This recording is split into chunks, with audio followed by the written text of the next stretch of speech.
said, clap along if you feel like a room without a roof.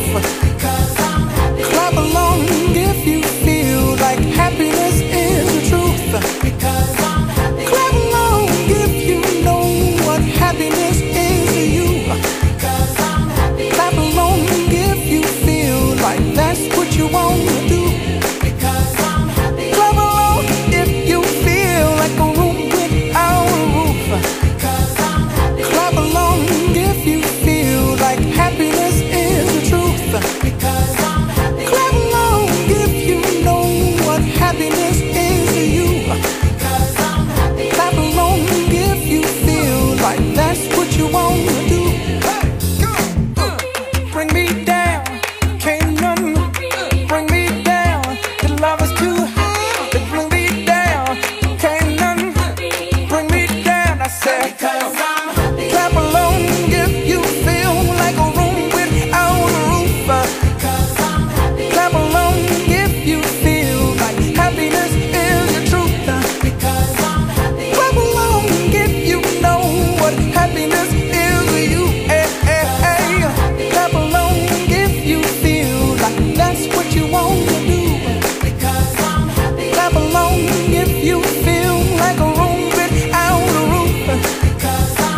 Clap along if you feel like happiness. Es el acoso o la agresión que se le hace o la intimidación a un niño. Exclusivamente hay tres aspectos aquí: la víctima, el victimario y el que está involucrado en el proceso.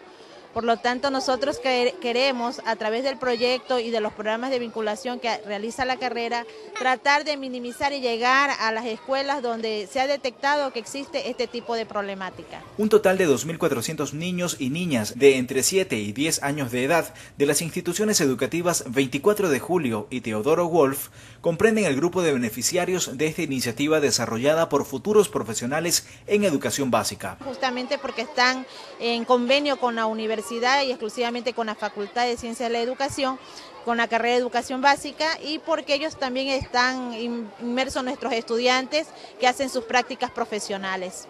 En el caso de la Escuela Teodoro Wolf, estamos realizando el proyecto en lo que son los 6 paralelos del segundo grado, porque denotamos que son las personas más vulnerables al hecho de vivir estas experiencias. Por tal motivo, los universitarios, a través de diversas actividades lúdicas y pancartas con mensajes de reflexión, entre otras estrategias, buscan crear conciencia sobre esta temática. En este caso hemos trabajado con juegos con instrumentos que son hula hula, juegos ensacados, juegos con globos, que fomentan el trabajo cooperativo. Aparte de eso, tenemos el trabajo de juegos con títeres, que le ayudan a desarrollar la convivencia, la imaginación, el trabajo cooperativo, vuelvo a la redundancia, que es lo fundamental en este tipo de proyectos. La comunidad cercana a los centros de educación involucrados también son parte de esta iniciativa y con convicción aceptaron unirse a esta campaña de conciliación, respeto y tolerancia. Quienes dirigen las dos entidades educativas ven con mucho optimismo la actividad realizada por los profesionales en formación de la UPCE. Me siento inmensamente agradecida con la Universidad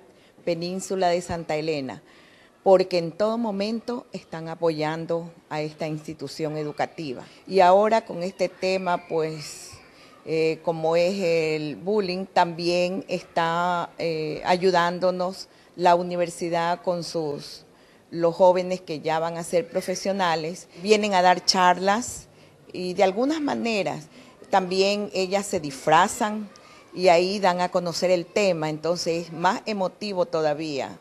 Hoy por hoy nos traen un mensaje maravilloso con esas láminas puestas en cada uno de los bloques de nuestra institución educativa. Los niños ya lo observaron, los niños ya leyeron.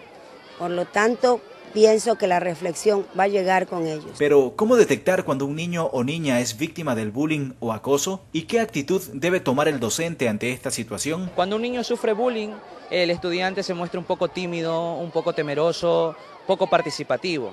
El estudiante lo podemos ver un poco callado, ensimismado en su propia personalidad, tiene un desarrollo intrapersonal o es introvertido, como se lo conoce, ¿no? Entonces, al ver nosotros esa poca participación o ese poco diálogo que tiene con nosotros debemos inmediatamente hacer una ficha de observación. Nosotros debemos, en primer lugar, no solo buscar el bullying, sino buscar cualquier tipo de acoso dentro de casa, dentro de su contexto escolar, su contexto social, entonces, y ver cuáles son los motivos. Y si determinamos un caso de bullying, pues como docentes preparados en educación, tomar las medidas adecuadas para que esto no se siga dando. El proyecto tendrá una duración de 1 año aproximadamente, en el que a través del accionar de nuestros estudiantes se fomenta la inducción de valores, para aplicar normas de regulación entre la interrelación de los niños que permitan mejorar la convivencia y disminuir significativamente la problemática.